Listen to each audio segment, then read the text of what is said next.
Speaking of NXT, we'll talk about that real quick before we get into Raw from Monday. But we do have the NXT Heatwave show coming up next Tuesday on USA Network. These live specials, I mean, they have these occasional live. AEW feel like it doesn't, like they do them every single week. They kind of have to dial it back a little bit, in my opinion. But at least with the AEW ones have better quality, but NXT, they do them a bit more rarely. Not every single one is a home run. Some are better than others, but these live specials they do once a month, in addition to the rare, like the War Games and Stand and Deliver and In Your House and stuff, are very worthwhile. So I'm looking forward to this one. You mentioned Carmelo Hayes. Well, first of all, on the point of Carmelo Hayes, do you remember that one show?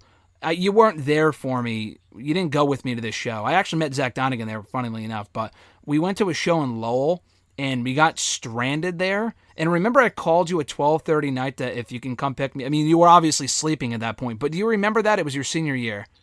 I remember. It rings a bell, yes.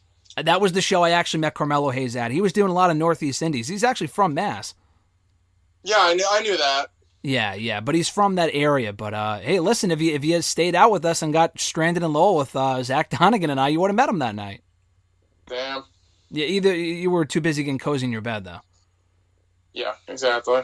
So he's facing Giovanni Vinci on this show, defending the NXT North American Championship. Another heel versus heel matchup. He faced Grayson Waller last month. Had a great match with him. I think this should be no different. Maybe Giovanni is someone they're building up, and he's been protected so far. Maybe he's the one to take the championship from Carmelo if they want to free up Carmelo either for a main roster call-up or for a shot at the NXT Championship, which is what I would do. I'm going to say Carmelo here, but I don't know if it would completely shock me if Giovanni took the title from him on this show.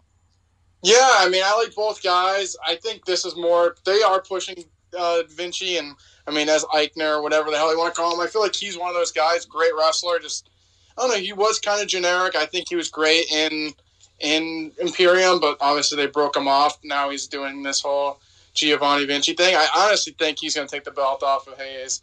I think they can free up Hayes, like you said, either for the main roster, because I think he's, honestly, at this point, I think he's ready, or going after Breakker next. So I think Vinci takes the belt here. I think they pushed him a lot, and I'm a big fan of his, and I don't see any negative putting the belt on him and freeing up his. Yeah, no, I would improve his presentation a little bit, but I think Vinci is great, and so far from what we've seen of him on his own, he's been very impressive. So I'm going to stick with Hayes, but I would not be shocked, as I had mentioned, as you just said, to see Vinci win the championship. Cora Jade, Roxanne Perez are doing the first ever one-on-one match between them on this show after Cora Jade turned on Roxanne a few weeks ago. This should be a good match. I'm digging Cora Jade as a heel so far more than I thought I would. I still think the abrupt nature of the turn was stupid. But as a heel, I think she's done well in the role, and Roxanne Perez is a very natural babyface. So I'm looking forward to the match. Cora Jade lost on Tuesday to Zoe Stark, and she lost the Battle Royal to become the number one contender to the Women's Championship a few weeks ago. So I'm going to say Cora Jade wins here to continue the feud, keep it alive, and keep Roxanne Perez in chase mode, so to speak. Oh, yeah, the heel's got to win here. I mean, Jade, like you said, she lost last night. She lost the Battle Royal. You keep heat on her. I think you ever win, and then we continue the feud. But no, I mean, I like Jade. I like Jade initially when she was a babyface, but then they kind of like cartooned her up, and like she had a good look as it was. It was a babyface, and they like threw like all the colors on her and made her like Bron Breakker 2.0 as a woman. And yeah, I just didn't like that. Like you said, the nature of the turn was really dumb. They should have never won the belts, and that should have been the reason that she turned on her. But regardless, she turned on her, whatever. The whole heel persona, I feel like she's a better heel than face, and I think she should win here. And like I said, cheat the win, and then you keep the program going. Yeah, makes sense to me. Mandy Rose has been rocking and rolling as the NXT Women's Champion now for, I think, 300 days, if I'm not mistaken. If not 300 days, she's quickly approaching that benchmark. She has been champion now for almost 10 months, one of the longest reigns in the history of that championship, next to Shayna and Asuka. I'm not sure if she's officially the third longest reigning champion, but she's getting pretty close. She might have to beat Io Shirai's record, and she's coming close to that, I believe, if she hasn't already broken it. But she's facing Zoe Stark on Tuesday. Zoe Stark has been riding a wave of momentum since coming back to NXT a few weeks ago from injury. She was the last woman standing on Tuesday. Holding the championship high above her head. I don't think she's winning here. I don't think she should win. I still, unfortunately, feel it will be Nikita Lyons taking that championship from Mandy Rose. I do not like that idea, but I think that's where they're headed with this. But yes, I do think Mandy Rose retains here. Yeah, I agree. I think, I mean, it wouldn't totally shock me, but booking 101, I mean, Mandy would beat her. She got left laying on Tuesday night, so we'll see. I'm not a huge fan. I mean, I think we're both huge Cross fans and huge not fans of Nikita Lyons. I mean, we have that in common. Yes. Again, yeah, she's nice. She's nice. Whatever people think she's attractive, that's your opinion. I just don't think that makes her a good wrestler, and I think that's what people are overlooking. Like, oh, yada yada yada. Like I said, they're more focused on her looks and. Like you said, if you think she's pretty, if you don't, whatever. But I just don't think that makes her a great wrestler, and I don't think that's the reason why they should push her. So, I fear that's what the direction they're going in, and we'll see how that goes. But I think Stark would be a better champion than her at this point. So, yeah. But I have Rose winning here, and get ready to feed her to Nikita. Ideally, I wouldn't put the championship on either of them. I would hold off until Roxanne Perez gets another shot or whoever. Although she's already lost to Mandy twice, that's probably not happening. That's what I would do. If not, wait for another woman to arrive on the show. Who knows? But, yeah, the thing with Nikita, not just that. Not only is she not good in the ring, I don't think. Not quite yet. She had that awful spot last night. I don't know if you saw it making the rounds, but she tried to do like the cannonball in the corner, and she completely missed, and Kiana James sold it anyway. It was really bad. If you haven't seen it, I'll send you the link. But, one botch, whatever. It's not just the fact that she's not good in the ring, because people say, oh, Cross is boring in the ring, which I don't think he's bad, but I can understand the boring thing, I guess, whatever. I just don't really get the character or whatever she's going for. Just nothing about her really. Again, this is all subjective in my opinion. I just don't really find any real reason to root for her. She seems like an incredibly nice person, and she does have charisma. Like, she stands out more than a majority of the women for her charisma and presence alone. I think she can be something. I just don't think currently she is, and I don't think she's there quite yet to where they should be putting a championship on her. Just me. Maybe I feel differently in a year. Right now, I don't think she's ready, and I don't think she's ready to be holding that championship at any point in the foreseeable future. But, again, just me, and I know you agree as well. Tony D'Angelo versus Santos Escobar, the final one-on-one match between these two. This is the end of the feud. They've been feuding for a while now. Escobar has cost D'Angelo 2 different title shots, and it was established on Tuesday's NXT that if D'Angelo wins this match, or if Santos wins, Legado is free from the family. But if D'Angelo wins, then Escobar is banned from NXT without the rest of Legado. Why? I don't know. I would assume, as I tweeted yesterday, as other people have assumed as well, this has got to be leading to a Santos call-up. The fact is even, again, going back to what I said earlier, the fact that this man is still in developmental, and he's not exactly a spring chicken. He's in his 30s. He's been around a long time. But the fact he's still down there after like 2 or 3 years is fucking ridiculous. I mean, this is an example of a guy that was ready on day one, but they wasted his time in NXT. He's had a good run.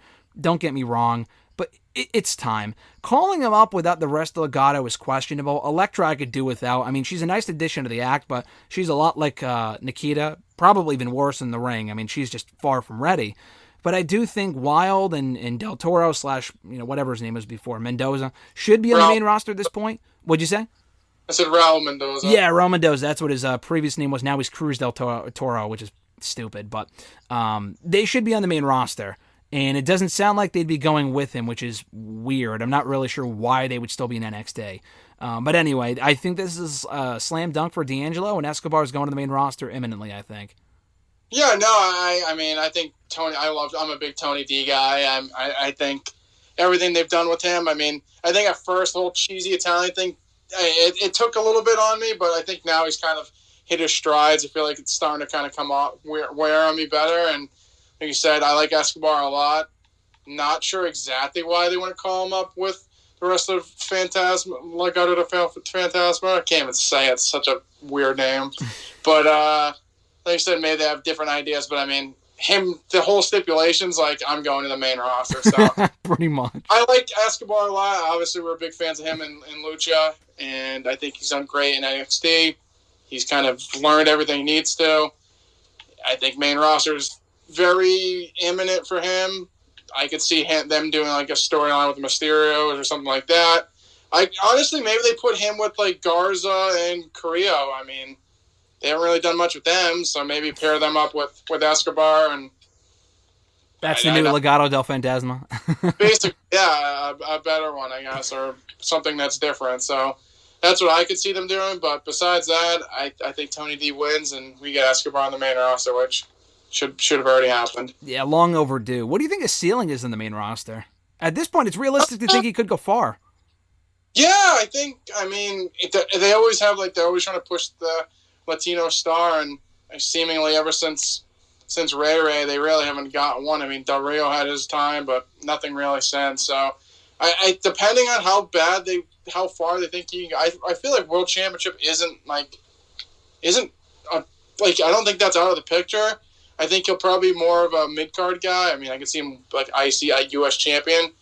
I wouldn't say I think he'll win the World Championship anytime, but I mean, with the right push and the right way, I think he definitely. I wouldn't put it out of the picture. I think with the right presentation too, the guy's a star. He comes out looking like a star. I love the mask, and with the rest of Legado, it helps. But I don't know why they. Again, like I said, I'm not really sure why he would be called up without them. But whatever. At least he's on the main roster and he has a real chance of success. That's all I really care about. Could you put him with Zelina and be like the new Andrade, and he can actually speak English? I feel like that's a bit too on the nose. I feel like I feel like the Lotharios thing again is a bit too on the nose. I feel like we might get a couple complaints about that from people just replacing two people of the Hispanic heritage, just pointing them with two. Listen, I don't think that's a terrible idea, but at that point, you might as well just call up the other two guys, Yeah, but like I said, I feel like they definitely probably have more stake in Garza and Carrillo than they do the other two. I mean, Joaquin Wilde's been in the business for a while. I don't know his age, but I mean, he's been a long time, yeah. Yeah, I mean, he was in TNA 10 years ago, so yeah. I bet you he's closer to 40 when Garza and Carrillo are probably in their late 20s, early 30s. True. I mean, obviously, age might not be as much of a factor now with Triple H in charge, but you are correct, though, on that front. Honestly, at that point, and I was thinking about this as far as Andrade, if he were to ever come back and Zelina's still there, which I'm not really sure why she would. I mean, I don't think he would release her, Triple H. I think you could just pair those two right back up. I mean, the whole point of Zelina is that she's an amazing talker. In the ring, she's not great, but in the ring, or as a talker, she's fantastic. And, he can obviously speak for himself, so I'm not really sure that'd be necessary, No, yeah, I just was throwing out there to get a good laugh, but... Andrade, though, could use her. Oh, my God, he could use a lot of things. Main event on the show, Bron Breakker, JD McDonagh, for the NXT Championship. I think easy Bron Breakker win. I'm a Jordan Devlin... Again, I'm in the minority here. I actually liked his work in NXT UK. I liked his work over in NXT as a Cruiserweight Champion. I think the kid's a star. Obviously there's a big size difference here. They're focusing on Bron. I don't think McDonagh should win anyway. I'm not really sure what his ceiling would be, but I don't know. I like his work a lot, and I think this should be a good match, but Bron Breakker goes over in the end. Yeah, like you said, what's his name? JD McDonagh? That's his new name, yeah. Before, I was better that way, but no, I don't. I think it's been good. I don't think he's the one to beat Breakker. I mean, Breakker wins here. I think that's an easy win, but a good little good win on his belt, so nothing to complain with Breakker, but I think he wins here. I agree. Looking forward to the show on Tuesday.